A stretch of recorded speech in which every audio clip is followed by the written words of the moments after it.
اب ہم شروع کرتے ہیں یونس علیہ السلام کا قصہ۔ یونس علیہ السلام ایک عظیم اور کریم نبی تھے۔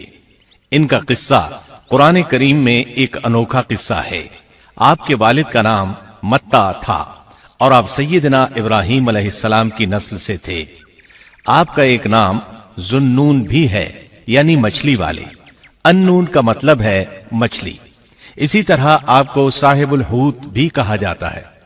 اللہ تعالیٰ نے آپ کو ان سب ناموں سے پکارا ہے۔ آپ کو ایک عظیم بستی کی طرف مبعوث کیا گیا۔ اس بستی کا نام نینوا تھا۔ یہ عراق کے شمال میں واقع تھی، موصل کے بالمقابل تھی۔ ان دونوں کے درمیان دریائے دجلہ واقع تھا۔ موصل دریائے دجلہ کے کنارے واقع تھا، جبکہ اس کے بالکل سامنے نینوا کی بستی تھی۔ امام ابن کثیر رحمت اللہ علیہ نے نینوا کے بارے میں اور ان آثار و باقیات کے بارے میں لکھا ہے جو ان کے زمانے میں موجود تھیں۔ وہاں کچھ بت تھے جو اوندھے منہ گرے پڑے تھے۔ اللہ تبارک و تعالی نے یونس علیہ السلام کو نینوا کی طرف رسول بنا کر بھیجا۔ سورۃ الصافات آیت 139 میں ہے، وَإِنَّ يُونُسَ لَمِنَ الْمُرْسَلِينَ،